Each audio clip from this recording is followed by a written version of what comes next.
Olá, seja bem-vinda, seja bem-vindo a mais uma aula de vinho em formato de podcast. Eu sou o professor Marcelo Vargas, nós vamos rodar a vinheta e já vamos para o conteúdo.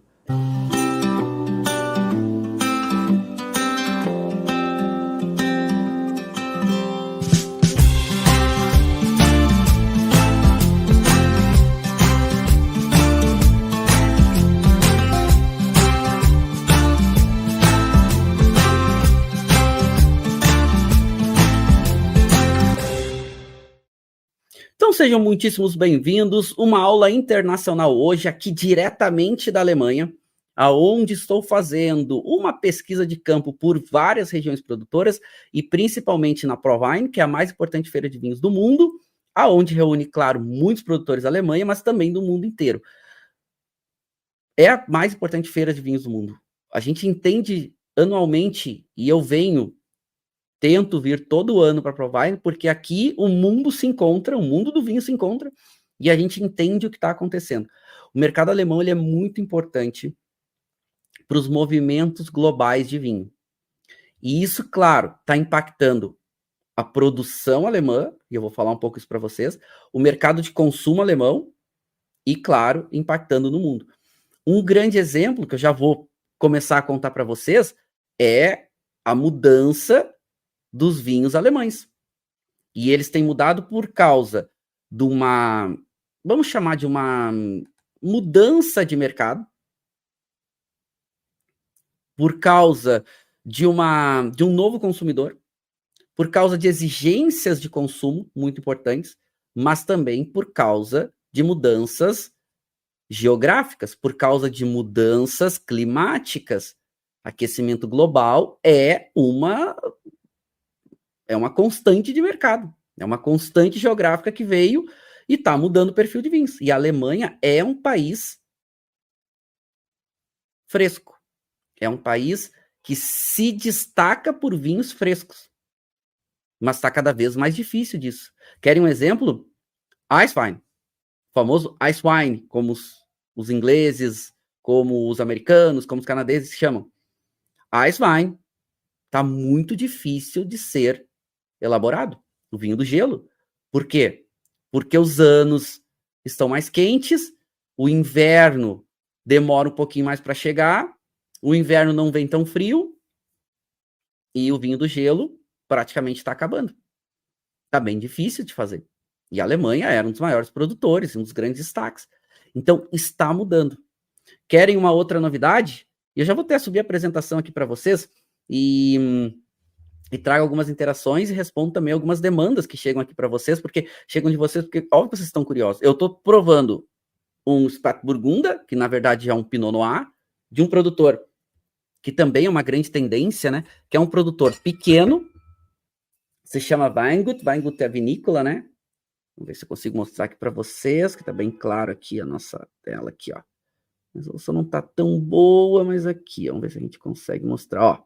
Weingut Friedrich. Vamos vendo aqui, ó. Friedrich Becker. Esse produtor, ele é um produtor pequeno que faz vinhos. E aqui a gente vai ver que é um vinhozinho da VDP, ó, a águiazinha, ó. Ver se consigo mostrar aqui numa resolução um pouco. Ó, aqui consegue. Ah, deu uma melhorada na resolução. Ó. Aqui, ó. Esse produtor, e vocês podem ver aqui um destaque para o vinhedo e tudo mais. Esse é um produtor de pouquíssima intervenção. Esse é um produtor que faz um pinot muito estilo Borgonha, então com a vinificação naquelas tinas abertas, faz fermentação espontânea, fermentação com cacho inteiro, depois deixa um longo período em madeira, mas madeira velha. Então, um vinho com bastante estrutura. É um Pinot 2017, deixa eu mostrar a safra aqui para vocês, ó, 2017, e assim, estruturado. É um Pinot com bom volume de boca, assim, com bastante tipicidade de Pinot, mas aqueles Pinots um pouquinho mais concentrados, um pouquinho mais estruturados, sente aquela estrutura tânica um pouco mais marcada, tem um maior volume de boca, mas ainda Pinot, com bastante tipicidade de Pinot. Mas assim, 2017, e em boca, ele ainda tá relativamente duro. Ele ainda tá relativamente novo. Uma delícia já para consumir, mas ainda com potencial de guarda bem interessante. E, gente, é uma das grandes mudanças nos vinhos alemães é uma tendência às uvas tintas. Pinot é a uva tinta mais importante hoje da Alemanha, mas a gente já vê outras uvas tintas ganhando espaço. E até algumas uvas tintas que eram menos comuns aparecendo. Né? Os Merlots, os Cabernet Franc, principalmente mais para o sul da Alemanha, que é um pouquinho mais quente. Riesling está tendo cada vez mais dificuldade. Mas isso também vem de um movimento de preferência de consumo. Então, por exemplo, uma outra grande tendência são produtores de menor intervenção, que não era tão comum, né? Era muito mais fácil você ter um vinhedo convencional, porque você pode usar defensivos e tudo mais, e tá um movimento muito importante também por causa do consumidor, que tem preferência por vinhos que venham de vinhedos orgânicos, ou vinhos que tenham processos biodinâmicos e tudo mais. É um outro movimento de mercado bem importante mesmo. Mas assim, começamos a fazer alguns insights e vamos avançar um pouquinho para entender isso, porque a Alemanha, ela é um mercado muito importante de consumo. Por quê? Porque dos países europeus é o país que mais consome vinho importado. Tanto que a Alemanha é um dos poucos países da Europa que consome mais vinho de fora do que vinho produzido internamente. E isso eu estou falando, claro, dos principais produtores de vinhos do mundo. Porque é normal. A França consome muito vinho francês. A Itália consome muito vinho italiano. A Espanha consome muito vinho espanhol. A Alemanha consome bastante vinho alemão, mas consome ainda mais os vinhos importados, principalmente da Europa. Então, o mercado alemão, ele é um dos mercados mais importantes para os movimentos de produção do vinho europeu. E com peculiaridades. Porque o alemão não gosta de pagar caro, o alemão não gosta de não ter vinhos com um sabor, não gosta de vinho muito ralinho, gosta de ter alguma intensidade, gosta de ter alguma estrutura nos vinhos. Então, o alemão, ele é exigente, não quer pagar caro. Então, os mercados acabam também se adaptando ao que está acontecendo na Alemanha. Então, a gente vai falar um pouco sobre essa questão de movimento dos vinhos alemães, no sentido de produção e também no sentido de consumo. A Alemanha é linda. Essa foto aqui, ela é, para mim, uma definição muito nítida do que é o terroir alemão. Que é vinhedos em encosta, normalmente em encostas íngremes, solos pedregosos, vocês podem ver aqui o solo, né? Bastante pedregoso. Um rio passando, e a gente tem alguns rios importantes, como o próprio Rio Reno, o Rio Mosel e outros. Aqui essa foto é no Mosel. E a produção, pelo menos dos melhores vinhos alemães, ela é uma produção muito difícil. É uma produção que é difícil mecanização, é uma produção que é difícil manuseio de vinhedos. Trabalhar aqui é muito complicado. Imagina, olha o que é esse vinhedo aqui. É lindo, né? A gente olhar assim é lindo, mas imagina para os produtores, né? Imagina para os trabalhadores aqui, é bem complicado. Mas assim, avançando um pouco para a gente entender esses movimentos, né? Eu até chamei de novidades e tendências. Um bom lugar para entender isso é a Provine. A Provine, ela acontece em Düsseldorf. Ela é a mais importante feira de vinhos do mundo, reúne muitos produtores alemães, mas muitos mais produtores do mundo inteiro. É uma feira técnica, onde só entram profissionais. Então, ali a gente tem os principais produtores do mundo, os consórcios, né, as entidades organizadoras dos produtores e tudo mais, ou associação de produtores, né, como a gente chama em alguns lugares, e mostra-se aqui o que acontece no mundo dos vinhos, e antecipa-se muita coisa que está acontecendo. E a gente consegue entender, nos últimos anos, alguns movimentos muito importantes. Produção alemã e mercado alemão. É aqui, que na Provine, que mostra-se as novas safras, que mostram-se os novos produtos e tudo mais, porque é uma feira exatamente para profissionais, exatamente para isso. E uma das coisas que a gente já acompanha, falando de mercado alemão e de produção alemã, é cada vez mais os vinhos tintos ganhando espaço.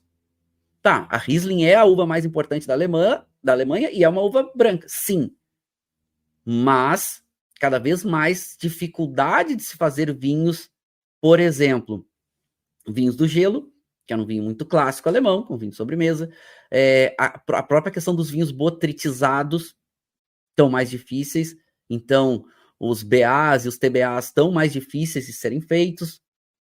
A gente tem visto a questão de um movimento muito importante de uma predisposição a vinhos mais secos na Alemanha, porque os vinhos alemães, muitos tinham um residual de açúcar um pouquinho maior, e era importante esse residual de açúcar porque ele ajudava a equilibrar a alta acidez dos vinhos alemães.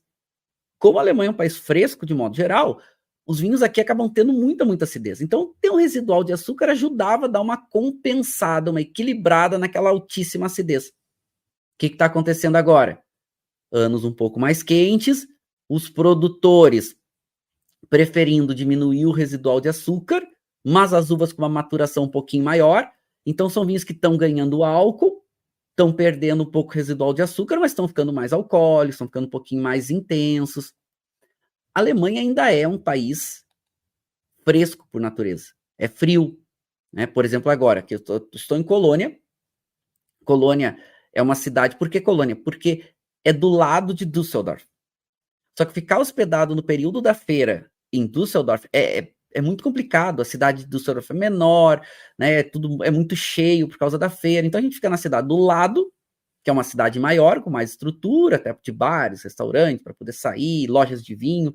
Uma das lojas mais incríveis de vinhos que eu conheço fica aqui em Colônia. Inclusive, é onde eu comprei os vinhos, vou mostrar algumas garrafas para vocês, é onde eu comprei o vinho que eu estou degustando hoje. Comprei alguns vinhos para levar no Brasil, tem um preço muito bom, porque é o que eu estava falando para vocês.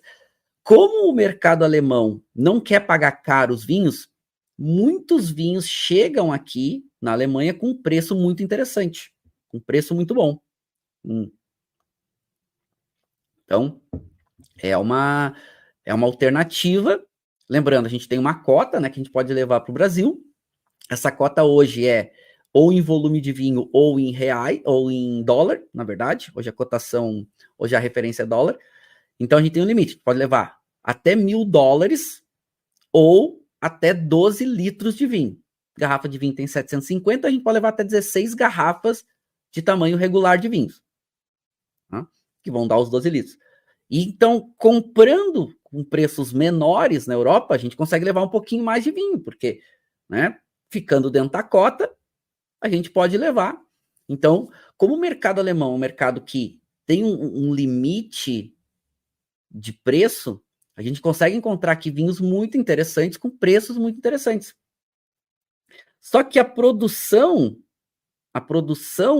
alemã, ela, claro, tem um consumo muito forte aqui na própria Alemanha e nos principais países que são grandes consumidores de vinho, como é o caso dos Estados Unidos, como é o caso da própria Inglaterra, como é o caso do norte da Europa, né, que tem um consumo bem importante dos vinhos, né, daqui da Alemanha, a China, o Japão, são grandes consumidores dos vinhos alemães, e claro, a própria Alemanha.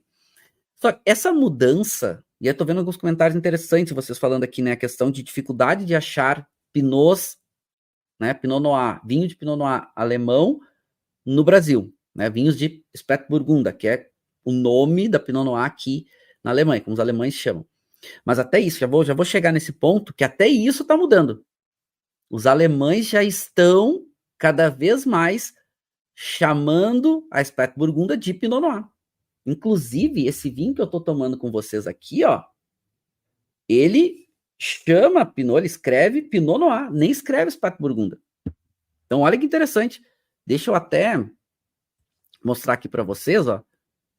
Ó, esse produtor aqui, ó, que é bonitinho aqui, ó, rótulo contra rótulo, tem o símbolozinho, né, da VDP e tudo mais. Ó, esse produtor aqui, que é o Friedrich Becker, olha aqui, ele escreve Pinot Noir no rótulo. Olha aqui, ó. Ele já não escreve Spätburgunder. Deixa eu pegar um outro produtor aqui. O Bernhard Huber, que é um dos melhores produtores de Pinot aqui da Alemanha, tá? Gosto muito desse cara. Gosto muito mesmo. Enfim, já Ele já faleceu, né? O filho dele que tomou. Esse aqui não tem contrarótulo, tá? Porque não é obrigatório contrarótulo aqui, tá? Para vender internamente. Então aqui, mas deixa eu pegar aqui a Naulot, que é um produtor pequeno que eu gosto muito. Ó, aqui ele descreve para o Spec Burgunda, que é o termo convencional, ó. Tá um pouquinho, a resolução não tá muito boa, tá, gente? Mas aqui, ó, deixa eu ver se eu consigo, por causa da nossa luz aqui, que não tá das melhores, mas dá para ver aqui, tá escrito Spec Burgunda aqui, ó, Trocken, ou seja, seco, né, que é um termo alemão importante, e é o convencional, ou era o convencional.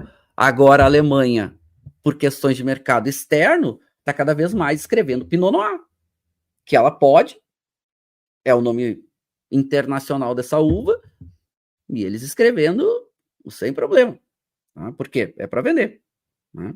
É para vender, então eles querem comercializar, eles querem que, né, que as pessoas consumam vinho e tudo mais, então eles não têm problema quanto a isso, tá? Só que essa ideia de mudança nos vinhos alemães, ela é histórica. A Alemanha passa por muitas influências socioeconômicas que faz mudar muito o perfil de produção e muito perfil de consumo. Então, a gente está falando da Alemanha como um dos países mais antigos na produção de vinho.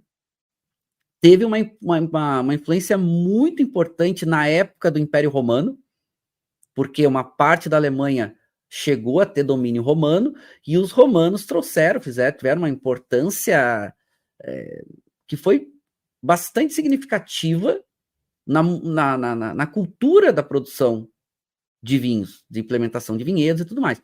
E claro, depois a gente vai ter outros marcos, como por exemplo os monges cistercienses, que vão sair lá da Borgonha e vão vir para a Alemanha também, criar os monastérios cistercienses e também trabalhar forte no vinhedo. E isso vai fazendo com que o mercado e até a produção vá mudando, a qualidade vai aumentando e tudo mais. Mas se a gente pegar ali, principalmente pós Segunda Guerra Mundial, porque a Alemanha, né, fazia parte do eixo e boa parte da Alemanha foi destruída na guerra. A produção alemã cai muito de qualidade e aumenta muito o volume.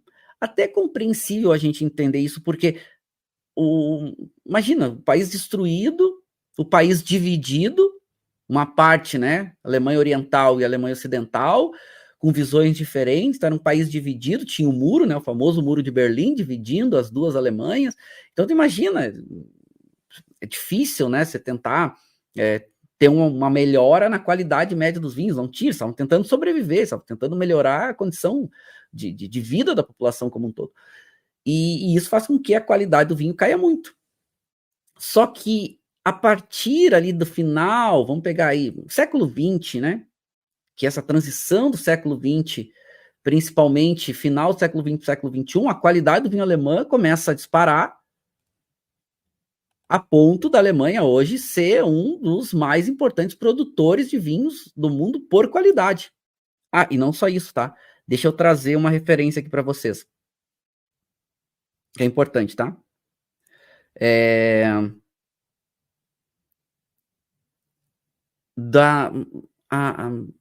Sempre uma dúvida que chega muito, tipo, quais são os vinhos mais caros do mundo? Isso aí depende de alguns fatores, mas, por exemplo, se a gente pega os vinhos preço médio de mercado, a Wine Search, que é um dos maiores catálogos de vinho no mundo inteiro, ela faz um levantamento dos 10 vinhos mais caros no mercado de um preço médio. Isso aí eles têm vários critérios, são bem interessantes, então tem que ter pelo menos uma produção há mais de 10 anos, tem que ter pelo menos mais de 5 safras no mercado, só para não ser aquele vinho pontual, né? Tem que ser um vinho corriqueiro. Normalmente, dos 10 vinhos mais caros do mundo, elencados pela Wine Search, a gente normalmente tem uns 7, 8 vinhos da Borgonha, 1 ou 2 vinhos alemães, e às vezes aparece ali um vinho do Rhône, né? Mas é isso. Normalmente, a Alemanha tem pelo menos um vinho entre os 10 mais caros do mundo, preço médio de mercado. Para vocês verem a importância que a Alemanha tem só para uma pincelada, né? Um insight do que a Alemanha tem de importância no mercado. E assim, ela é bem importante. É um país grande, é um país que está bem na parte central da Europa, é bem uma transição, né, que a gente fala ali entre uma Europa mais oeste e uma Europa mais leste. A gente brinca, inclusive, né, que tem essa parte do leste europeu, que vai pegar aqui um pouco da Polônia, da Hungria, da República Tcheca, essa parte mais leste aqui da Europa. E a Alemanha está ali bem no meio do caminho. E é um dos países, hoje, com uma das economias mais fortes, uma das melhores condições de vida da Europa e do mundo, e que está passando por problemas como toda a Europa, depois da pandemia e depois da guerra da Ucrânia com a Rússia. Então, assim, tá um momento muito, muito importante, assim, de referência no mercado alemão, porque é um mercado muito acompanhado, é um mercado que dita muita tendência, é um mercado que dita tendência não só de produção, mas também de consumo, porque o que o mercado alemão quer consumir, de modo geral, há uma predisposição maior dos produtores em fazer. Querem um exemplo? Até daqui a pouco eu trago na apresentação também para você sobre isso. Mas vinhos rosés, que não eram tão comuns no mercado alemão, tanto de produção na Alemanha quanto de consumo externo.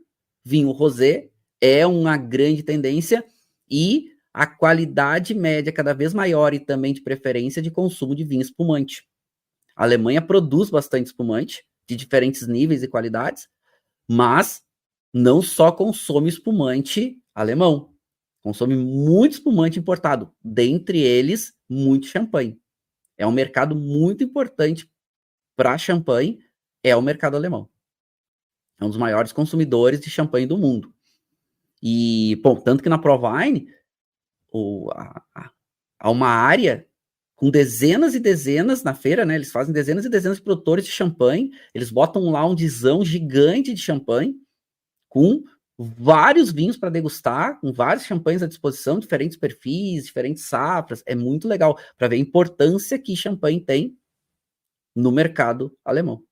É um mercado muito importante em movimento global. Certo. Vamos falar um pouquinho da Alemanha na questão terroir, onde está localizada e tudo mais. Então, a Alemanha está aqui, bem na metade da Europa. E tá, deixa eu fazer o seguinte. Vamos responder aqui, deixa eu trazer algumas perguntas de vocês, que eu vi que vocês estão bem interativos aqui na nossa comunidade. Então, deixa eu dar uma olhada aqui em algumas perguntas de vocês interessantes. O Brito trazendo. Fui procurar Espato Burgunda no mercado de Frankfurt e não achei, só tinha italiano de 6 a 9 euros. Tem bastante, Brito, então dá uma olhada se você está em Frankfurt, que é uma cidade grande, né, uma das cidades grandes aqui da Alemanha. Dá uma olhada, às vezes, no wine shop, né, numa loja de vinhos, às vezes os mercados um pouco maior, você encontra uma boa opção de Pinots, tá? Ele é um pouco mais caro, de modo geral, do que os vinhos Riesling, né, do que as próprias da Miller Thurgau, né, Miller Thurgau. Então, você tem algumas possibilidades interessantes, tá? Espato Burgunda, recomendo dar uma olhadinha aí nos wine shops. Legal. Pessoal falando no Brasil, dificuldade de achar os Pato Burgunda, né, os Pinots da Alemanha. Decanter é uma importadora que traz, tem algumas outras importadoras que tem, né, a Cellar normalmente tem pelo menos 1 ou 2 rótulos, a Cellar Vinhos, a World Wine de vez em quando traz, a wine.com.br de vez em quando traz. Então tem que procurar, mas é isso, gente, tem dificuldade, tá? Né? Então tem dificuldade mesmo. O Paulo falando, só uma correção, a cota de importação não é ou, você pode trazer 12 litros ou até $1.000 no total. Sim, foi isso que eu falei, talvez não tenha me expressado bem, mas é exatamente isso. É limitação, o que bater primeiro, tá? Ou até 12 litros ou até $1.000. O que bater primeiro é cota. Tá? Então, você pode trazer até 12 litros de vinho, ou até 12 litros de bebidas alcoólicas, ou até $1.000. Pode ser os dois se conseguir casar, não tem nenhum problema. Tá? Mas é um ou outro sim, certo? É o que bater primeiro, é a cota. Se comprar vinho barato, consegue trazer os 12 litros. Se comprar vinho mais caro, vai estourar primeiro a questão de valor. Tá? Então é $1.000, E isso não é só para vinho, tá, gente? A cota em dinheiro, ela é geral, tá? Então não é só para vinhos. Não dá pra trazer $1.000 de vinho e trazer um monte de eletrônico, por exemplo. Não, a cota de $1.000 é para tudo, tá? É para tudo. Então, a Tatiana falou aqui. Professor, a Alemanha está indo na contramão das tendências mundiais, que está no sentido de vinhos mais suaves. Então, Tati, não é isso, tá? Primeiro, que a gente está falando de vinhos, não é vinhos mais necessariamente doces, mas são vinhos mais leves, mais elegantes. A Alemanha tem essa predisposição também. É o perfil do vinho alemão, são vinhos mais frescos, são vinhos não necessariamente vinhos tintos muito encorpados, até porque o terroir alemão não é o mais propício para isso. A Alemanha também tende a ter vinhos mais elegantes, mais leves e mais frescos, só que tem que ter bastante sabor. Tá? A Alemanha exige um pouco isso. O Marcel trazendo uma colocação interessante. Professor, segundo a OIV, a produção mais consumo de vinho mais brancos aumentou. Com a mudança do clima, acredito que vamos pagar vinhos brancos mais caros, principalmente os europeus. Entendi a colocação do Marcelo. Sim, o consumo de vinhos brancos e vinhos rosés tem aumentado bastante. E claro, como eram categorias de vinhos nas quais se tinha menos consumo, eles eram vinhos menos caros. Então, tanto o vinho rosé quanto o vinho branco não eram vinhos muito caros. A tendência era os vinhos tintos serem mais caros. Com uma predisposição ao consumidor querer essas categorias, esses estilos dentro dessas categorias, há uma tendência às qualidades ficarem maiores, também tem um aumento de preço. Tá? Aliás, muito boas interações de vocês aqui, tá, gente? Estou gostando muito, inclusive. Parabéns para vocês. O pessoal falando que a Cellar tem 2 rótulos, a Regina falando, legal. Vamos, deixa eu ver aqui. Tem mais uma da Maria Ângela. Os bons vinhos alemães chegam com valores elevados no Brasil. E com as mudanças climáticas causando dificuldade na produção, podemos se tornar ainda cada vez mais caros, menos acessíveis. Sim, gente. Tem razão aqui, tá, Maria Ângela? Sim, os vinhos alemães já não chegam tantos. Os melhores são caros, muito caros. O vinho alemão chega caro, tá, gente? Chega caro no Brasil. Os melhores são muito mais caros, né? Como qualquer lugar, qualquer vinho que o Brasil importe, não só importação, produção de vinho. Vinho no Brasil é caro. Tanto vinho produzido no Brasil, quanto vinho importado. São caros. Tá? Beleza. Tá, uma última aqui. Nossa, tá muito interativo. Tá muito bom, tá? As interações de vocês. A Thelma falando, os espumantes também estão mais secos? Sim, Thelma, os espumantes estão mais secos também. Claro, a gente sabe que historicamente a Alemanha produz bastante vinhos com residual de açúcar maior. Tá? E continua produzindo, mas os vinhos secos vêm ganhando um destaque bem importante. Então vamos lá. A Alemanha, um país grande, um país muito importante e que vai centrar sua produção de vinhos mais importante, principalmente aqui nas suas áreas mais, que a gente chama, né, centro-oeste do país. A gente, ó, só pra vocês saberem, eu tô aqui, ó, em Colônia. Colônia que se escreve Köln, né? Esse K-O-L-N, um treminho em cima. Düsseldorf é um pouquinho mais para o norte. As regiões produtoras, elas estão mais para o sul. Tá? Então, as regiões produtoras da Alemanha, elas estão cada vez mais se destacando. Elas estão cada vez mais já mudando um pouquinho o perfil de assim, ó, vinho alemão é Riesling de alta qualidade e vinhos baratos de diferentes estilos, principalmente branco. Tem mudado bastante, tá, gente? Então, por exemplo, Pinot já é uma uva muito, muito conceituada na Alemanha.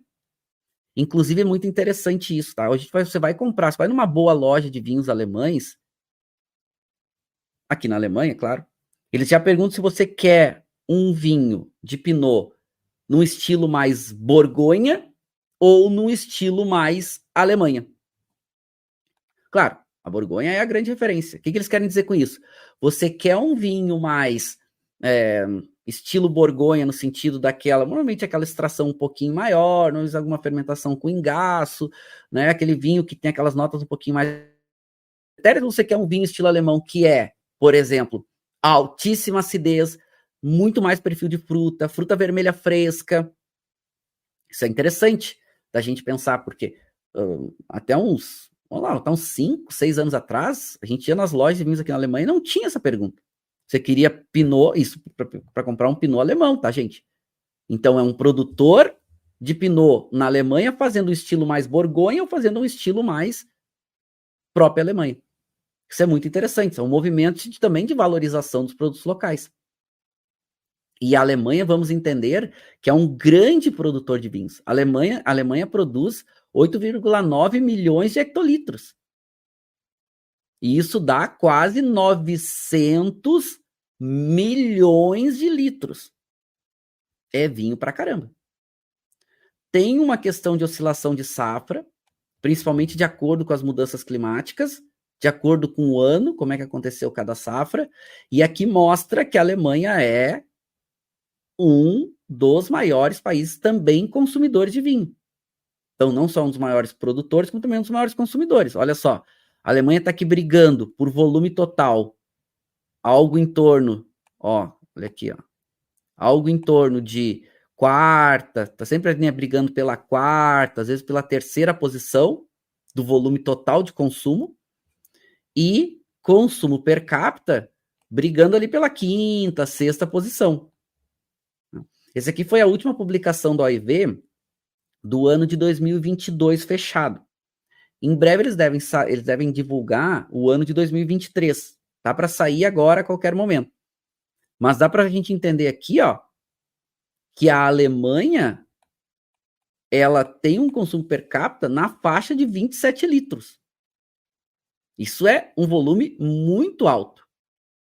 Muito alto. Se a gente comparar com o Brasil, que fica na faixa ali de 2,5 litros per capita, a gente já consegue ver o quanto isso é importante. Ou seja, o alemão gosta de consumir vinho. Eu estava nessa loja que eu falei para vocês, que é uma das lojas mais incríveis assim de vinhos que eu conheço no mundo, que fica aqui em Colônia. Se chama Kölner Weinkeller. Kölner Weinkeller, na verdade, né? Kölner Weinkeller. E é incrível. Assim, a quantidade de gente ali comprando, um sábado de manhã, quantidade de gente ali comprando, uma loja só de vinhos, filas, pessoas comprando caixas de vinho para levar, para consumo e tudo mais. Muito legal. É um movimento muito legal que eles têm aqui de consumo, assim, chama atenção. Bom, aqui já dá para ver, ó. Aliás, deixa eu até voltar nesse mapa. Eu mostrei para vocês que a Alemanha, ela produz algo em torno de 900 milhões de litros de vinho, mas ela consome o dobro disso. Ela consome quase 2 bilhões de litros de vinho. Então, olha que a produção alemã não dá conta do consumo interno. E aí a gente avança e já sabe que a Alemanha, por exemplo, consome quase 60%, 57% de vinhos importados e algo em torno de 43% de vinho local. Ou seja, eles consomem mais vinho importado do que vinho feito na própria Alemanha. E aí é uma coisa interessante do mercado alemão, e é que eles não gostam de pagar caro. Eles não gostam de pagar caro. Eles, inclusive, champanhe, que é uma referência no mundo, é uma referência de categoria de espumante, principalmente espumante seco, aqui na Alemanha tem preços muito bons. Preços muito bons. Bem interessante, inclusive. Não só isso, né? Vários outros perfis de vinhos. Por exemplo, eu comprei um Grand Cru da Borgonha, safra 2017, de um produtor bom, de um bom produtor, um Grand Cru da Borgonha por 149 euros. Aqui. Um vinho que no Brasil vai chegar a algo em torno de quase 4.000, 4.500 reais a garrafa. Né? Do importador oficial aqui da Alemanha. Né? Então eles têm essas questões que o mercado não absorve preços muito altos. Claro, você vai ter aqueles vinhos icônicos, aquelas grandes referências do mundo dos vinhos, que acabam tendo seus preços de referência no mercado. Por exemplo, Sassicaia aqui na Alemanha custa quase o preço Sassicaia na Itália. Mas ele já não é um preço maior, por exemplo, que o preço italiano. Então, isso é legal da gente entender esses movimentos do mercado alemão. Uma das coisas que a gente percebe é que a Riesling, que os melhores vinhos alemães, eles são vinhos de Riesling ainda, tá? Riesling é a uva principal da Alemanha, mas a gente já vê outras variedades ganhando muito espaço. Vê outras variedades que estão ali brigando, ocupando seus espaços, e a Riesling, né, abrindo um pouquinho de espaço, abrindo um pouquinho de mão, também pela questão da dificuldade que a Riesling tem para alguns terroirs. O terroir alemão é muito propício para ela, mas conforme vai ficando anos mais quentes, anos mais secos, a Riesling tem um pouco mais de dificuldade. Então eles já testam outras variedades, algumas ganhando espaço, como o caso da Pinot, cada vez mais, mas eles têm testado muitas uvas Pives, que são aquelas uvas resistentes. Em breve deve estar chegando no mercado aí algumas variedades Pives que estão desenvolvidas na Alemanha, são mais resistentes ao aquecimento global, são mais resistentes às secas e devem estar chegando aí em breve no mercado. Tá? Então, Riesling ainda é protagonista, mas tem uma mudança acontecendo importante. Tá? E isso que eu falei para vocês é, ok, a Alemanha consome e produz todos os estilos de vinho que a gente possa imaginar. O que é tendência agora? É um aumento nos vinhos rosés, um aumento nos vinhos tintos, principalmente tintos leves, e um aumento nos tintos de médio corpo. Médio corpo ainda não é preferência, não, ainda não é volumes, não são volumes muito grandes, mas são volumes crescentes. Ok? Uma observação que também é uma tendência grande no mercado alemão, a questão dos espumantes. A gente sabe que aqui na Alemanha tem os famosos Sekts, que são os espumantes alemães. Eles têm uma produção muito importante. E o que a gente tem visto na produção alemã de espumantes? É um aumento na qualidade média, porque tem muitos Sekt que são bem simplinho, bem barato.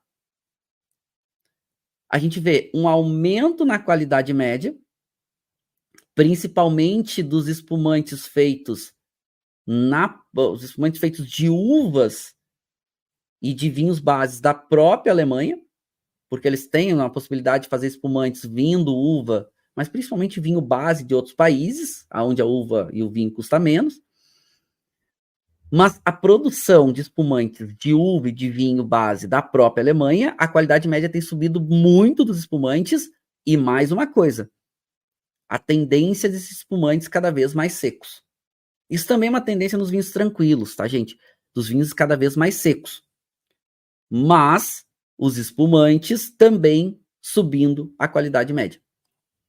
A gente sabe que espumantes é também hoje uma grande tendência global, não deixa de ser uma tendência aqui na Alemanha, e eles fazem e consomem muito espumante. Tá? Mesmo sendo um país frio, eles consomem bastante espumante. Tá? Aqui, trouxe esses dados para mostrar para vocês essa questão dos vinhos secos. Percebam aqui que, comparando 3 anos no mercado médio alemão, 85, anos 2000 e anos 2017. O que vocês estão vendo aqui? Em verde é o percentual da produção alemã de vinhos secos. Em azul, a percentual da produção média dos vinhos alemães meio secos. E cinza, os vinhos com doçura, residual de açúcar maior. Olha isso aqui. Nos anos 1985, 16% apenas dos vinhos alemães eram secos. Em 2017, 47,8%, quase 50% do vinho alemão é seco. Percebam que os vinhos meio secos praticamente não muda. O que muda é a transição, a mudança do vinho doce para o vinho seco. E esse é um movimento que cada vez mais ganha força. Só uma observação importante, tá, gente? Que é um pouquinho diferente no Brasil. O vinho seco na Alemanha é o vinho que fica abaixo de 9 gramas de açúcar residual por litro. Isso é importante a gente frisar, porque no Brasil é 4. Os vinhos alemães têm tanta acidez, eles são com esse destaque tão preponderante da acidez, que eles permitem aqui que o residual de açúcar, na verdade, para um vinho seco, que aí vem a expressão trocken, e essa é uma expressão muito importante, vocês procurarem nos rótulos dos vinhos alemães, quando vocês querem um vinho seco, trocken, é até 9 gramas de açúcar residual, ou seja, tem que ser menor do que 9 gramas de açúcar residual por litro, que é mais do que o dobro que o Brasil permite. Só que vocês vão pensar que assim, tipo, mas o vinho, então, mesmo o vinho seco, ele tem uma doçura um pouco mais destacada. Depende. Depende muito do vinho. Tem vinhos que tem uma acidez tão alta, que aquele residualzinho de açúcar que fica ali até ajuda. Tu nem percebe que o vinho tem um residual de açúcar, de tão alta que é a acidez. Um outro ponto bem importante. A Alemanha, nos últimos anos, principalmente se a gente pegar os últimos 10 anos, conseguiu estabilizar as suas áreas de vinhedos. Porque a gente teve um movimento muito importante que a gente pegou ali, principalmente na transição dos anos 90 para anos 2000, aonde a gente acompanhou uma diminuição das áreas de vinhedos na Alemanha. Vinha se diminuindo as áreas de vinhedo. Era lenta, mas vinha acontecendo. Então, desde praticamente os anos 2010, teve uma estabilidade nessas áreas de vinhedo. O que isso significa? Que muitos produtores entenderam que era relevante, importante manter seus investimentos em vinhedos, em vez de colocar o dinheiro para outra coisa. Os vinhedos, então, têm uma tendência de movimento de mercado dessa estabilização que a gente acompanha aí nos últimos 10 anos. Então, não se diminui a área de vinhedos, mas tem uma mudança importante que é no aumento médio da qualidade dos vinhos. Então, o volume final de vinhos diminui. Mantém-se a mesma quantidade de vinhedos, mas se faz um pouco menos de vinho com um pouco mais de qualidade. E esse é um movimento muito interessante dos vinhos alemães. Por quê? Porque nós que estamos no mercado, a gente não quer diminuição de volume de mercado. Nem de vinhedos, nem necessariamente de volume de vinho, né? O que a gente quer é um aumento médio da qualidade. O que a gente quer é uma queda no preço médio do produto. Exatamente isso. É um pensamento meio antagônico, né? Você quer aumentar a qualidade, quer diminuir o preço? Sim. Sim. É o que tem acontecido nos últimos anos. É o que tem acontecido conforme a gente vai avançando em conhecimento científico, conforme a gente vai tendo novas tecnologias, conforme a gente vai conseguindo diminuir o custo de produção, e isso também possibilitando o aumento de qualidade. E a Alemanha tem alguns dos mais importantes centros de pesquisas vitivinícolas do mundo, principalmente no Rheingau, né? Tem áreas, tem um instituto lá muito importante e que ajuda a desenvolver, claro, todo esse setor vitivinícola para a Alemanha e para o mundo, porque eles trabalham lá com muita pesquisa de variedades resistentes, as próprias FIVs, né, que são essas variedades PIVs, que escreve com W, tá? P-I-W-I, PIV, são variedades mais resistentes e tudo mais. Deve ter algumas perguntas, algumas questões referentes a isso, e eu já vou chegar lá, tá? Para a gente dar uma conversada. Mas olhando esse terroir aqui da Alemanha, a gente vê que é o seguinte. Gente, a Alemanha, o caminho que ela tem é aumentar a qualidade. Porque olha esses vinhedos, olha aqui como é complicado aqui. Olha como já tem esses vinhedos muito íngremes. Olha como tem esses vinhedos, apesar de cenário ser lindíssimo, tu imagina a dificuldade que é, né, de manter manutenção nesses vinhedos, de conseguir ter, né, uma produção de qualidade, porque a produção de qualidade exige manuseio de vinhedo, exige, né, uma manutenção de vinhedo, e aqui é muito complicado na Alemanha.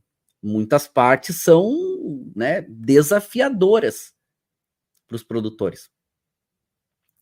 Trouxe aqui para vocês um resuminho do terroir alemão de produção para salientar uma questão. A Alemanha, como todos os países no hemisfério norte, quanto mais para o norte, mais frio. Quanto mais para o sul, mais quente. A Alemanha hoje, e aí já dá para a gente pensar, como ela está no hemisfério norte, a parte mais importante de produção de vinho tinto vai se concentrar nessas áreas mais para o sul. Ok, tem algumas áreas muito peculiares, como o caso do Vale do Ar, né, que mais ou menos aqui fica o Ar, que é um pouquinho mais para o centro da Alemanha, mas consegue produzir pinots muito interessantes. Porque é uma área que fica um pouco mais quente, cria-se aquele fenômeno de vale fechado, onde retém um pouco o calor, né? Fica um pouco menos úmido, fica um pouquinho mais quente na temperatura média e consegue amadurecer bem a Pinot. E a gente vê que quanto mais para o sul, cada vez mais as uvas tintas, por enquanto, ainda sendo protagonista a Pinot Noir, a Spätburgunder, mas várias outras variedades vindo e se mostrando de uma forma interessante. Merlot, falei para vocês, é uma uva de se observar, tá? A gente vê cada vez mais aqui das regiões para o sul, Baden, Foz, plantando Merlot e colocando Merlot no mercado. Claro, não estou dizendo que essa é uma variedade que vai ser protagonista na Alemanha, mas é de se acompanhar esse movimento das uvas tintas, tá? Dos vinhos tintos. Bom, uma outra questão da Alemanha é que a Alemanha acaba sendo bastante ensolarada e com esse fenômeno do aquecimento global, os anos estão ficando mais quentes e mais secos. Então, algumas variedades brancas estão tendo mais dificuldades. A Riesling é uma delas. E, olha, Riesling a gente sabe que é a grande referência dos vinhos alemães. É a grande variedade, ainda é a protagonista e talvez se mantenha por muitos anos, mas já não é tão fácil para ela. Ela é uma uva difícil, ela é uma uva que se adapta a qualquer lugar. Por isso que Riesling é um dos melhores vinhos brancos e mais caros do mundo, mas não é tão plantado no mundo inteiro, porque precisa ter um terroir muito adequado para a variedade. A gente olhando essa tabela de safra da Wine Enthusiast, nos dá uma referência que o que eles avaliam de maior destaque da Alemanha são os vinhos brancos, inclusive de algumas regiões, né, como o Mosel, regiões do Reno, que vai envolver o Rheingau, vai envolver Mittelheim e outras, e vai falar um pouquinho, né? Eles vão avaliar um pouquinho Franconia, Franken. Mas percebam que o destaque ainda é para os vinhos brancos. Tenho certeza, anotem isso, tá? Tenho certeza que em breve as tabelas de safra, como da Wine Enthusiast, vai começar a trazer vinhos tintos também. Talvez só Pinot Noir no primeiro momento, mas com certeza vai começar a trazer. Podem ter certeza. Anotem isso que eu tô falando para vocês, tá? Porque realmente vai ganhando cada vez mais protagonismo os vinhos tintos, principalmente Pinot. Aliás, né, vou provar com vocês daqui a pouquinho esse Pinot. E, nossa. Gente do céu, vou falar uma coisa para vocês, que vocês já sabem, mas que eu preciso deixar mais claro para vocês. Eu amo Pinot Noir. Se tem duas uvas que eu amo, são elas, Pinot Noir e Nebbiolo. Que uvas queridas, que uvas maravilhosas. Eu amo vocês, Pinot e Nebbiolo, tá? Coraçãozinho para vocês aí, porque vocês são maravilhosos. PS, uma observação. Amo Riesling também, tá, gente? É um dos meus vinhos brancos preferidos. Sim, ó. Nossa. E eu vi que tinha umas perguntas, até vou tomar mais um gole aqui para ver se o vinho tá bom. Eu não faço por vocês, tá? Que eu não faço por vocês ficar provando esses vinhos aqui e a gente já fala um pouquinho sobre o perfil sensorial deles. Bastante interação, tá? Bastante interação. Vamos lá. A Linda Liz. Professor, o estilo Borgonha, eles estão utilizando, então, mais carvalho? No estilo Borgonha, eles usam muito fermentação em aquelas... São umas tinas, né? Como se fosse um tanque de madeira pequeno aberto, fermentação aberta. Esse é o estilo Borgonha, muitas vezes com cacho inteiro, tá? O estilo alemão é fermentação em inox, preservando muito aroma primário. Essa é a diferença do estilo Borgonha para o estilo alemão. O Daniel tinha perguntado com a questão da Gewürz, como está na Alemanha. Bom, para mim os melhores Gewürz do mundo são alemães, e é uma uva que o volume dela era pequeno e ela ganha um pouquinho de espaço, tá? Porque ela é uma uva que se adapta um pouquinho melhor a algumas áreas um pouco mais quentes. Mas é uma uva difícil, tá? Não é uma uva de fazer, não é muito fácil fazer vinhos equilibrados com ela. Mas a Alsácia é um bom exemplo, né? Que consegue lidar bem com a Gewürz e fazer alguns vinhos muito interessantes. A Regina, os estilos Borgonha conseguem se aproximar dos Pinots da Borgonha? Então, Regina, eu vou te responder da seguinte forma. A gente está falando, e os produtores falam, e eu trago isso porque eles falam, os vendedores de vinhos da Alemanha falam, dessa relação do estilo lembrar a Borgonha. A Borgonha é a Borgonha. Borgonha para Pinot Noir, até hoje, insubstituível. Muitos conseguem fazer muito bem, como é o caso da Alemanha. Mas a Borgonha, ela é a referência porque ela faz coisas incríveis que só eles conseguem fazer. Quando fala-se no estilo Borgonha, é no conceito dos vinhos. O que eu posso dizer é que a Alemanha consegue fazer vinhos quase tão bons, ou muitos até melhores do que a Borgonha. Ah, Marcelo, mas tá falando que consegue fazer vinho melhor? Sim, porque na Borgonha depende do produtor, depende de vários fatores. Então, tem vinhos da Borgonha que são insubstituíveis, mas nem todos. Tem muito vinho Pinot de alta qualidade na Alemanha que é melhor que o vinho da Borgonha. Né? Ok? Não estou falando das grandes referências, né? Falando de produção. Né? Produção que eu digo geral, genérica. Qualidade média da Borgonha é maior? Aí a gente já tem um debate que é um pouco mais profundo. Mas com certeza a Borgonha é a grande referência. Vamos lá. Beth, professor, uma curiosidade. Eles tomam os vinhos brancos, rosés espumantes, na mesma temperatura que nós aqui no Brasil? Boa pergunta, tá, Beth? Na verdade, assim, eles tomam numa temperatura mais baixa, eles refrescam. Vinho tinto, nem Pinot Noir eles gelam, tá? Eles não refrescam Pinot Noir. Pinot Noir é temperatura ambiente. E normalmente a temperatura ambiente do lugar. E aqui eles têm aquecedor em tudo que é lugar. Então, na rua tá frio. Por exemplo, agora, em Colônia, tá quente. Tá 15 graus. Eu acordei hoje de manhã e estava 5 graus. Então, na rua estava frio. Mas dentro dos lugares tudo tem aquecedor. Então, todos os lugares é quente. Então, eles vão... Ontem de noite foi um exemplo. A gente foi jantar. Restaurante do hotel. A gente chegou tarde de viagem. Fomos pro hotel. Jantamos no hotel. O hotel estava climatizado. Temperatura média estava ali, seus 25 graus, pelo menos. Pinot Noir, temperatura ambiente servido. A gente tomou o Pinot, deviam ter gelado um pouquinho e tal. Aí tava um grupo, aí a gente acabou tomando a garrafa ali e nem pediu para gelar porque a garrafa foi rápida, né? A gente tem esse superpoder. Um dos meus superpoderes é ter a habilidade, né, de acabar rápido as garrafas de vinho, principalmente quando o vinho é bom, tá? É um dos meus superpoderes. E tava com um grupo ali que tá super poderoso nisso também. Deixa eu ver aqui, o Rafael trouxe. As variedades PIVs têm diferencial de resistência a fungos e podridão. Pesquisa húngara. Existe uma que foi admitida em champanhe. Já está válido? Então, Rafael, sim, tá? Eles, em champanhe, a gente teve agora, coisa de alguns meses atrás em champanhe, lá no Maison de Champagne, conversando com eles sobre isso, que é o órgão que regulamenta a denominação de champanhe, e eles nos serviram, a gente provou champanhes rosés e champanhes brancos feitos com variedades resistentes, tá? E assim, muito bons, e eles estão para autorizar sim, tá?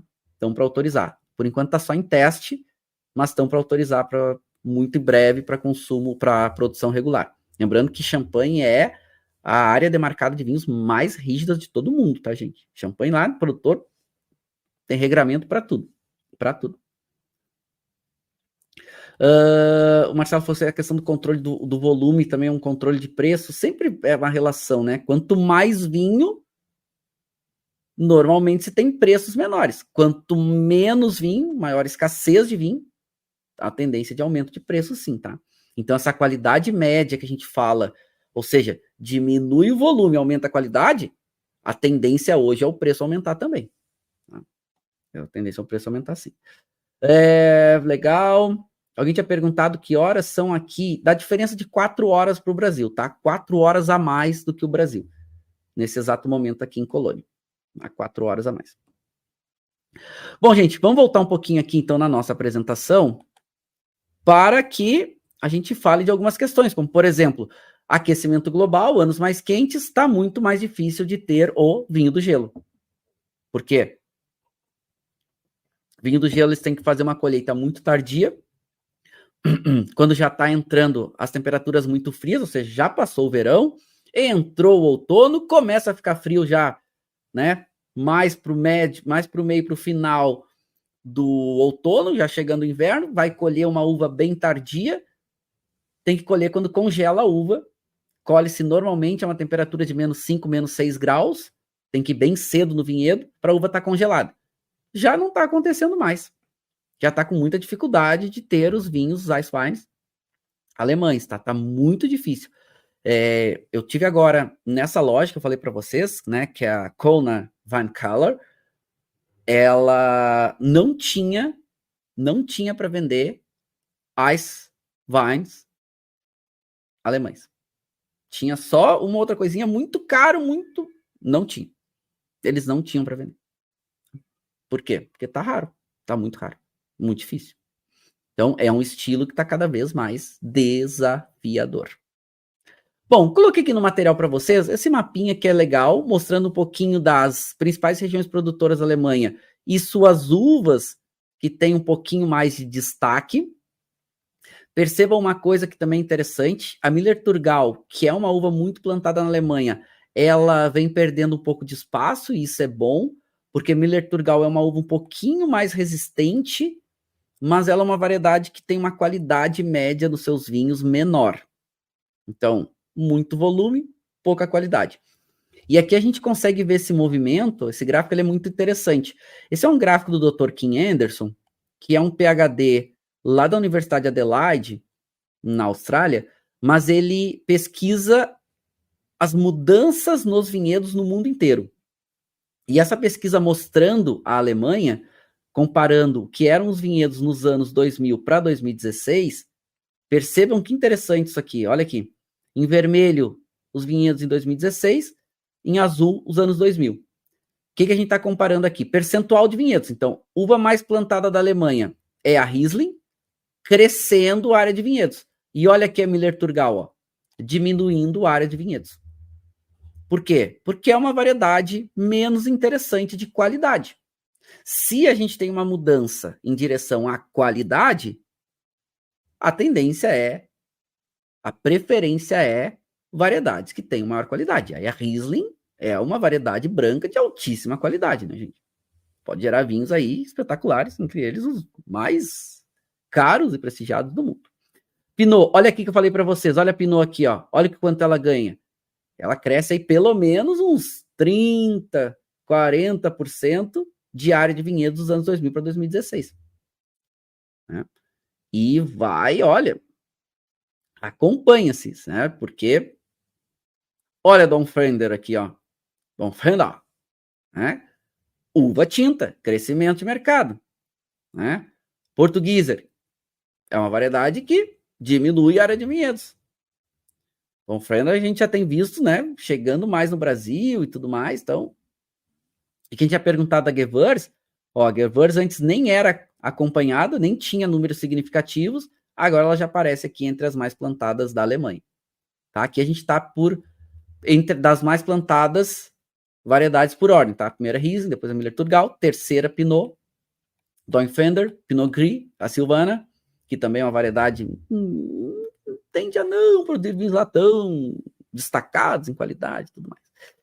E trouxe esse gráfico aqui para vocês, que é uma publicação da OIV, mostrando a tendência das variedades. Então, olha só, Müller-Thurgau estável, Pinot estável, Dom Fender estável, a Pinot Gris subindo. E olha que interessante, a Pinot Gris é uma variedade, gente, que ela precisa de áreas, ou ela gosta e se adapta a áreas um pouquinho mais quentes do que, por exemplo, áreas onde vai bem a Riesling e a Müller-Thurgau. Esse aqui é um exemplo interessante para isso. Né? A gente já vê essa predisposição, inclusive da Pinot Blanc, também com uma disposição de crescimento. Né? E assim, esse é um estudo que a OIV ela levou em consideração aqui até os anos 2017. Né? Ela publicou esse estudo, foi de 2019 a 2020, e aqui era uma tendência até os vinhedos estudados até 2017. Podem ter certeza que quando vier a próxima pesquisa, a OIV lança aqui a cada X anos, assim, normalmente 5 anos, um pouquinho mais. vai vir as variedades tintas aparecendo bem aqui, tá? Aparecendo bem, e bem destacado. Uma outra questão que eu quero trazer para vocês é que a Alemanha está cada vez mais valorizando também áreas muito específicas de terroir. Eu lembro, eu fiz essa foto aqui numa visita, foi em 2019, lá no Mosel. E aqui é a Enoteca Regional do Mosel. Tá? Fica lá em Bencastel-Kues. Uma cidadezinha linda, lá no meio daqueles vinhedos do Mosel, aquelas encostas lindas, Rio Mosela lá no fundo, Rio Mosel lá no fundo. Mosela é o nome do rio em português, tá, gente? Mosela e Mosel são sinônimos. Em português, a palavra correta para falar Mosel é Mosela. Não gosto muito, prefiro o nome tradicional, Mosel, vou chamar bonitinho. Pois bem, e eu lembro que foi uma aula que a gente teve aqui, muito legal, e eles falando sobre essa questão de cada área que vinha se valorizando mais no Mosel, destaques de solo. Então, em vez de fazer um vinho, um Riesling do Mosel, com uma mistura de vários vinhedos diferentes do Mosel, e fazendo um Riesling lá do produtor X, eles cada vez mais valorizando áreas distintas. E essa foto aqui, ó, já foi 2023, março de 2023, numa visita lá no Dr. Lusen, que é um dos maiores e mais importantes, um dos melhores, mais importantes produtores de vinhos da Alemanha, que também tem sua sede no Mosel. E aqui foi incrível o destaque deles para explicar cada parcela que eles têm de terroir diferente e que eles vinificam separado para mostrar essa diferença. Colhe separado, vinifica separado, em vez de fazer um Riesling de várias áreas, mostrando aquela área específica. Ou seja, mostra aquele movimento que eu acompanhava lá em 2019, extremamente forte, ganhando volume de intensidade, de proporção, em 2023. Isso é um movimento muito interessante que vem acontecendo na Alemanha. E aí, eu já posso destacar para vocês essa que são os mais importantes produtores da Alemanha, que é a classificação da VDP. E aí a VDP tem uma facilidade aqui para a gente identificar os vinhos da VDP, que é os vinhos que vão ter o brasão da águia com o cachinho de uva na sua cápsula. E a gente consegue entender que esse vinho faz parte dos vinhos classificados pela VDP. VDP é uma associação de produtores que envolve mais ou menos, aí, de vez em quando entra um, de vez em quando sai outro, mas cerca de 200 produtores da Alemanha, que são os melhores produtores da Alemanha. E eles não só são os melhores, como eles têm os melhores vinhedos. E a VDP criou uma hierarquia das melhores áreas desses produtores, que são os melhores vinhedos da Alemanha. Então, eles têm 4 níveis hoje. Tem um vinho de vinhedos de áreas bem grandes, né, que eles chamam de Gutwein, que é essa primeira categoria aqui, ó, vou marcar aqui, ó, Gutwein. Tem um segundo nível de áreas mais específicas, que envolve normalmente em volta de um vilarejo, chamado Ortwein. Tem um nível de vinhedos bem específicos, vinhedos de melhor qualidade, chamado Erslage. Erslage, para mim, aqui são os melhores vinhos na relação qualidade-preço, porque são vinhedos de altíssima qualidade e não são tão caros. E tem os melhores dos melhores vinhedos, que seriam praticamente os Grand Crus da Alemanha. São parcelas específicas de altíssima qualidade, só que aí, claro, muito caros. Que eles vão chamar de Grosslage. A diferença é que os Grosslage, esse termo é para usado por os vinhos que têm o residual de açúcar alto. Os melhores vinhos que são desses vinhedos e são secos, não tem tanto açúcar residual, eles vão chamar de Grossgewächs, que é esse termo aqui. Normalmente eles vão fazer até um GGzinho, né, do lado. Então é o mesmo nível, vinhedos de altíssima qualidade, os melhores dos melhores. Grosslage é quando tem residual de açúcar, Grossgewächs é quando ele é seco. Isso aqui, gente, é hoje a nata da nata dos produtores alemães. E eles estão constantemente reavaliando esses vinhedos desses produtores. Então, se o vinhedo, se o produtor, ele baixa a qualidade, ele corre o risco de sair da VDP, da associação. E aí, né, perdeu qualidade, saiu da brincadeira. Saiu do grupinho. E aí eu falei para vocês, por que e essa, assim, os vinhos alemães, eles, de modo geral, para quem não está acostumado, é difícil comprar, saber quem são os melhores. Minha dica de ouro para vocês. E eu, quando não conheço, eu sigo essa dica. Não sabe o que comprar na Alemanha? Comprem os vinhos da Águia. Aonde está a Águia? Aqui, ó. Na cápsula tem a águiazinha. Deixa eu ver se consigo mostrar aqui. Esse aqui tá muito claro. Tá, peraí, deixa eu pegar um rótulo mais, uma cápsula mais escurinha. É mais fácil vocês verem. Olha aqui a águiazinha, ó. Estão vendo? Aqui eu não tô com uma luz tão boa, porque eu tô fora do estúdio, mas dá para ver aqui a águiazinha, ó. E aqui embaixo o VDP. Então, tem a águiazinha, estão entre os melhores produtores alemães. E claro, tem aqueles 4 níveis, que os melhores dos melhores vão custar mais caro. Os vinhos são mais regionais, são áreas maiores, muito bons. Eles acabam sendo menos caros. Eu tô provando com vocês um produtor que se chama Weingut, que é vinícola, né? Friedrich Becker. Ó, águiazinha. Ó, águiazinha. Tá? Esse produtor, ele é um produtor ao estilo Borgonha. O que ele faz aqui? Ó, acabei de abrir esse vinho, ele é 2017. O que esse produtor faz?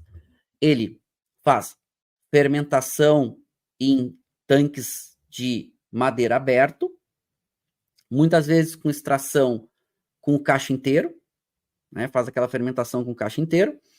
Depois, ele estagia em madeira por um longo período, madeira neutra, madeira muito utilizada, 3, 4, 5 vezes, às vezes até mais, para não ter aroma da madeira necessariamente. E deixa aí, mas ele deixa tipo 4, 3 anos pelo menos esse vinho em madeira. Às vezes chega a 4 anos. E depois não filtra, né? Ele é um produtor que gosta de fazer vinhos assim com menos intervenção, muito estilo Borgonha de ser. Tá? E aí a gente tem um vinho aqui na taça que vocês podem ver que tem uma intensidade, ó. Estão vendo aqui a intensidade? Que dá para ver bem, a tacinha grande, ó. É uma intensidade média menos. Deixa eu até pegar um guardanapo aqui. Aqui, ó, um guardanapinho branco, ó. Eu vou mostrar melhor para vocês, ó. Quer ver quando eu tiro, ó? Vocês conseguem ver contra a luz, ó. Então, é uma intensidade média menos. É um vermelho rubi muito brilhoso, 2017, tá? E ainda tá bem rubi. Então, porque teve também uma extração pericular um pouco maior, que a gente sabe, né? Quando tem normalmente menos extração, logo a Pinot, os vinhos vão ganhando aquela cor mais puxadinho para um alaranjado, né? Para aquele granado. Aqui ainda tá bem rubi, o rubi bem vivo, mesmo sendo 2017. No nariz, intensidade média mais. É um vinho que tem muito esse caráter de fruta vermelha bastante madura, mas aquela fruta mais selvagem, sabe? Aquele morango maduro selvagem, aquela fruta de bosque. Ele tem um toquezinho, um toquezinho animal delicado, ele tem um toquezinho terroso delicado, junto com essa nota da fruta. Então, ele tem esse toquezinho um pouquinho mais rústico, mas positivo, bons aromas. Pessoal falando, não use copinho de descarte. Gente, tô viajando, nem tem copinho de descarte aqui. Nem tem copinho de descarte. E um Pinot bom da Alemanha, não vai ter copinho de descarte, né? Mas eu vou provar pra vocês. Vamos ver se é bom.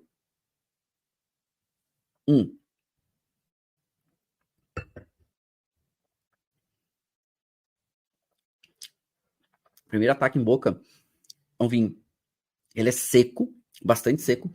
Ele em boca, tem tanino médio, com uma boa estrutura, uma acidez média mais para muita. Eu botava com muito, porque é uma salivação muito alta. Junto com essa textura, ele é um vinho que o corpo dele é um corpo médio, bem integrado os elementos, e é delicioso, mas tu sente essa textura tânica, além dela ser uma quantidade de tanino médio, tem uma textura um pouquinho mais marcado, e perdura esse sabor, né? Perdura esse sabor, e olha, um vinho que chama atenção pelo seu perfil. Claro, como ele é seco, não sei se eu vou conseguir mostrar para vocês, mas aqui, ó, tá escrito Trocken. E com essa luz aqui não fica aqui, acho que dá para vocês lerem um pouquinho melhor, ó, Trocken. E ó, ele já escreve Pinot Noir. Então, esse é um produtor que já tá mostrando que, olha, eu já nem tô usando o termo alemão para uva, eu tô usando um termo internacional. Região é Pfalz, né, lá mais pro sul da Alemanha. E, claro, é da VDP. Eu sei que esse vinhedo, que aqui tá o nome do vinhedo, ó. Claro, isso eu sei porque eu estudo, né? Mas às vezes dificulta isso para o consumidor. Eu sei que esse vinhedo que se chama Steinwenger é um vinhedo que é um Eslage. Eslage é aquele vinhedo mais, como se fosse o vinhedo Premier Cru, é um vinhedo que é classificado. Ele não está no último nível, mas ele está no penúltimo nível. É um vinhedo de alta qualidade. E assim, aqui na Alemanha custa na faixa dos seus 38, 39 euros, tá? Que é um preço bom, é um preço caro para vinho alemão, mas é de altíssima qualidade. Tá? Não chega no Brasil, e se chegar, vai chegar caro, tá? Tem um outro produtor que é muito interessante, que é um produtor chamado Naulot. Esse vinho aqui também é seco, né? Aqui um Trocken, ó. Região, esse aqui é Baden, se eu não estou enganado, mas eu quero mostrar para vocês. Não, é Pfalz também, tá? Depois eu tenho o Bernard Huber, que eu sei que é Baden. Eu quero mostrar para vocês, é aqui, ó. Ó, tá vendo? Ó? Esse aqui ele escreveu, ó, é o VDP. Ele tá escrito aqui, ó. Ah, com essa luz não vai ficar legal para vocês lerem, mas dá para mais ou menos vocês verem, ó. Eslage. Então, esse, inclusive, escreveu na cápsula, que facilita o nosso trabalho. Sempre tem a guiazinha, né? Sempre tem a guiazinha aqui, ó. Esse escreveu na cápsula que ele é um nível dele, né? Que é Eslage, que é como se fosse o nível Premier Cru. Esse também, na faixa de 38, 40 euros, mais ou menos. Então, fica nessa faixa, foi que eu falei para vocês, que essa categoria da VDP entrega vinhos muito bons, com preços bem interessantes. E esse aqui é o meu produtor preferido de Pinot, aqui da Alemanha. Ele mudou um pouco depois que o proprietário faleceu, o filho dele que toca o negócio hoje, se chama Bernard Huber. Aqui é o Bernard Huber. Ele é de Baden. Eu gosto muito desse produtor, tá? Gosto muito. Também é da VDP, os vinhedos dele, né? Ó, a guiazinha tá um pouquinho mais claro, mas dá para ver que tem ela desenhadinha aqui. Esse aqui é uma categoria abaixo, seria aquela categoria mais village, né? Chamado Ortswein. Tá escrito aqui, ó. Que não vai dar para vocês lerem muito bem, aqui deu para ler, mais ou menos. E ele vem de um vinhedo que é um vinhedo bem destacado, que eu gosto também bastante. Esse produtor ele é muito bom, tá? Só que isso aqui não chega no Brasil nem querendo. Que é uma pena. Que é uma pena mesmo, porque... E deixa eu mostrar uma outra coisa legal para vocês, que eu tenho aqui, ó. Deixa até aqui atrás. Olha isso aqui. Olha essa preciosidade aqui. Isso é um Riesling 1971 e que é uma preciosidade. Percebam que o rótulo, ó, tá até preservado. Isso a gente achou numa loja. Na verdade, isso aqui até foi um presente que eu ganhei de aniversário, né? Tava de aniversário essa semana. E o professor Júlio César Kunz, ele me deu esse vinho de presente. Ele chegou antes na Alemanha. Ele tá rodando comigo aqui a Provine e trouxe esse presente maravilhoso que ele achou numa enoteca. É do Rheingau, 1971, é um Spatless. Então esse vinho, ó, tô assim, ó, muito curioso para abrir essa preciosidade. E olha, o Spatless, se foi bem conservado, só quem só vai saber a hora que abrir, né? Não tem jeito. A hora que abrir a gente vai ver. Se foi bem conservado, isso aqui deve estar qualquer coisa de espetacular, tá? Espetacular. Espetacular mesmo. A Clame, deixa eu trazer umas perguntas de vocês aqui. A Clame, Marcelo, como você acha o futuro dos vinhos do Vale do Ar depois da enchente do ano passado? A enchente do ano 2021. Eu tô indo lá essa semana, depois da feira, eu vou até o Vale do Ar e vou conversar com alguns produtores. Na feira eu já converso com alguns deles, mas depois vou lá visitar na vinícola e tudo mais. Mas assim, alguns deles se reconstruíram muito rápido, alguns deles não, ainda estão em reconstrução, muitos vinhedos foram danificados, imagina, muitas vinícolas foram destruídas, e eles reconstruíram, muitos estão produzindo de novo, mas é sempre um desafio, né? Se vier outra enchente daquelas, é um vale fechado, como eu falei para vocês, então a água, quando começou a descer o vale, começou a descer as encostas e começou a encher, veio levando tudo que tinha pela frente. Né? Mudanças climáticas, né, gente? Problema. Vamos lá. O Bruno, Marcelo, os vinhos Trockenbier Nautilus também estão sendo mais difíceis de produzir? Sim, Botrytis está mais difícil de acontecer também. Tá? E os TBAs são muito, muito caros, porque são os vinhos de colheita mais tardia e que faz vinhos com muita concentração. São doces, são alguns dos melhores vinhos doces do mundo e tão difíceis e são caros, tá? Tá difícil de achar aqui na Alemanha também. Até os BAs, os Biersnausles, a gente tem conseguido achar. Agora, os TBAs e os Eiswein, tá bem complicado. O pessoal falando do copinho, ficou no Brasil, Zacácia, a Regina falando que é uma heresia. Não, é exato, não vamos, né? O pessoal, a Cláudia falando, não use o copo, descarte, né? Joga fora esse copo. Nem trouxe, Cláudia. Eu nem trouxe para a Cláudia que falou, deixa eu ver aqui. Foi a Cláudia. Nem trouxe copo, né? Não, deixamos ele no Brasil, como diz a Cássia, né? Ficou no Brasil. Foi lá, né? Seguida a vida dele. Então, turma, legal. Bom a gente fazer uma aula internacional, né? Vocês trouxeram várias interações legais, né? A Clem falando, normalmente os pato burgunda, todos grigio, se acham em todos os mercados. Spath Burgunda normalmente a gente acha aqui mais fácil nas lojas na Alemanha, tá? Porque a uva tinta deles é a terceira uva mais plantada da Alemanha e é a uva tinta mais importante deles, então normalmente a gente acha. E em diferentes perfis, diferentes produtores, claro, não é todo lugar, se você vai no mercado não tem, pode acontecer, tá? Mais uma então da Maria. As regiões onde mais se destacam a Riesling são o Mosel, mais acidez e complexidade, e o Rheingau, mais estrutura. Também os Rieslings mais valorizados da Alemanha? Boa pergunta, tá, Mariângela? Essas duas regiões, elas têm um destaque um pouquinho maior. Não dá para negar. Comparar um grande Riesling de Franconia é incrível. Alguns Rieslings da VDP incríveis que eles fazem lá, mas o Rheingau e o Mosel têm um prestígio, um nome, uma marca mais forte.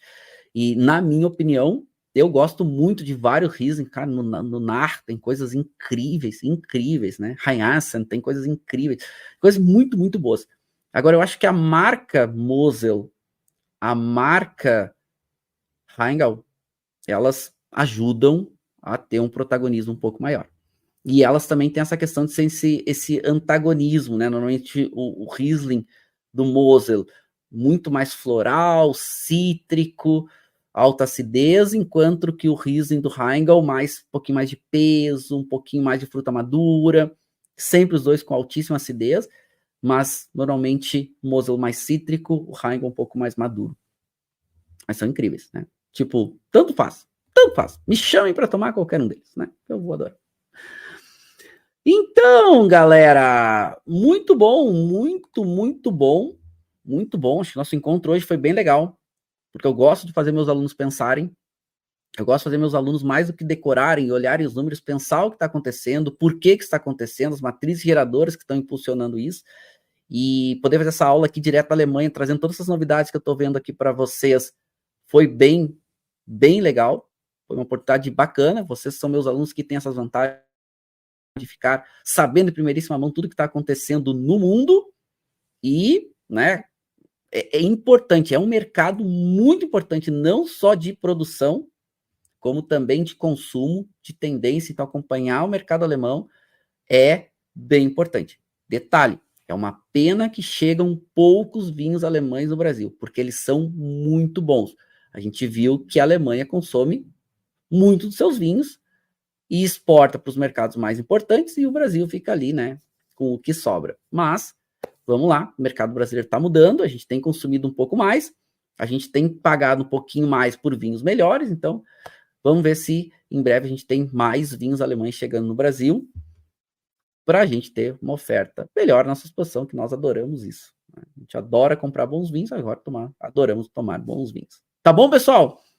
Adorei, obrigado por todas as interações, foi muito legal, foi realmente bem especial tudo que vocês trouxeram aqui, perguntas, mostra que vocês estão acompanhando as aulas, mostra que vocês estão conseguindo entender muito dos conteúdos. Adorei, deixar um beijo muito mais especial, deixar aquele brinde final.